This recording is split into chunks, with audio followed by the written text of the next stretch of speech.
One of the challenges of running any kind of anti-poverty initiative is really having a balance between the needs of all the different parts of the community. And one of the populations that I serve were a lot of recent immigrants, many of whom were non-English speaking, some of whom were undocumented, and they still wanted to pay their taxes and pay their fair share of taxes for the services they receive. We received a lot of criticism from people that said, well, why are you serving people who are not in this country legally? And aren't you violating the law that way?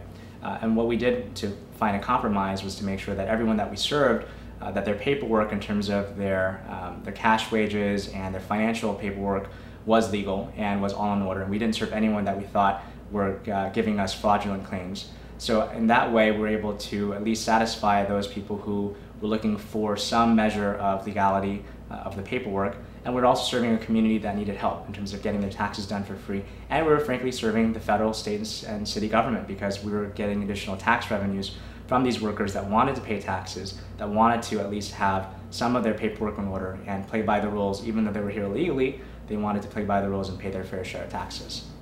Well, I think within the practice of law, it's always a compromise. And you have to be cognizant of what your client wants and be guided by that.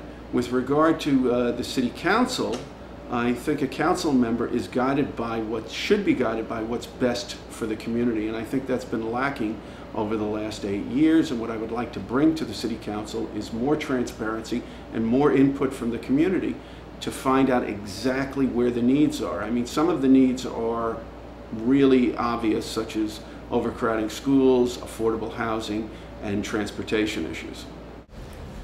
Well, one issue early on is that back in the 80s, we had this idea of building a transitional homeless shelter in the Chinese community when there were a lot of fires that burned people out of their homes.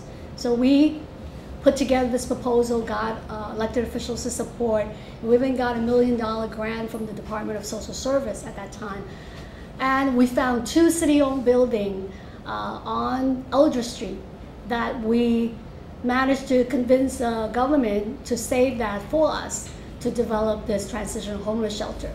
But the disappointing factor at that time was under Mayor Koch, they weren't supporting shelters that was less than 100 units. Those were the day of the welfare hotel. So ultimately at the end, Enterprise Foundation came in and helped us put together a project that it was a low-income housing project. So we couldn't have the homeless shelter that we dreamt of to really help families who are temporarily dislocated from their homes. But at the end, we did manage to create low-income housing for the neighborhood, and we managed to keep 18 units of SRO for seniors that were coming out of the shelter system and from the community. So I think that was a compromise, but we did something positive for the community. I guess there have been occasions on the council when I've had a compromise with the mayor to make progress. Sometimes you have to make progress incrementally, and then you continue the efforts to bring the cause to conclusion. I spoke earlier about the noise code. I would have preferred a tougher, stronger, an even tougher and stronger noise code. The mayor would have preferred, or the administration would have preferred, a weaker one in some areas, but we compromised. We're better off that we have the new noise code in place, but now I'm fighting to get those tougher provisions. So you have to take one step at a time, and you have to be a smart enough legislator to know when to do that, when to compromise to get the best possible immediate results, and when to carry on the fight.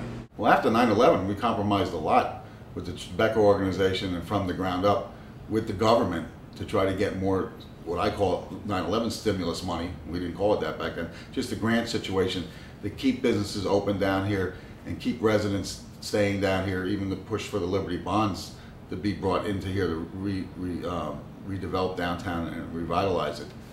And I compromised some of my feelings on that for the better.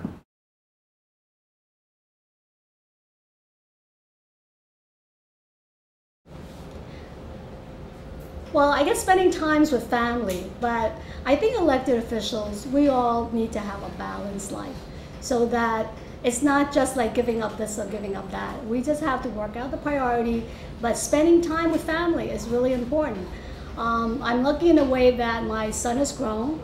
My husband is very supportive, so I have a good backup, and I think that my life will continue to be balanced as it is now.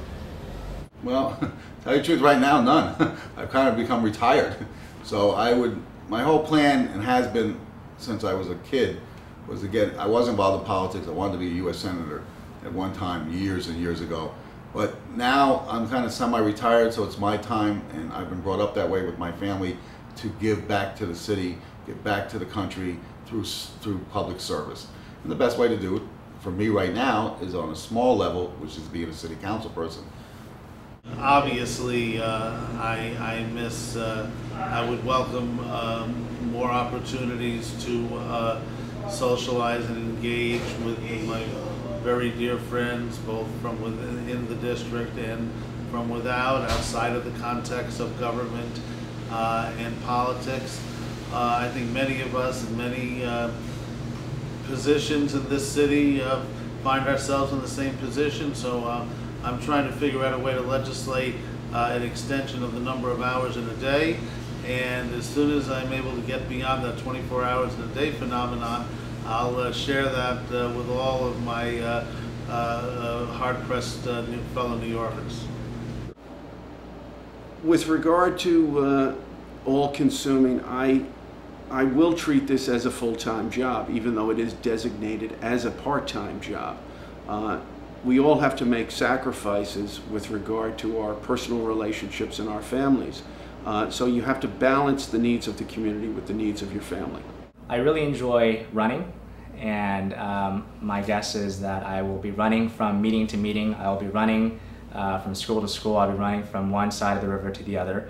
And that's running by myself is something I'd gladly sacrifice to be able to serve the people of Lower Manhattan, to be able to really represent their interests. And I'll find other ways to stay in shape. Maybe I'll stop eating muffins in the morning.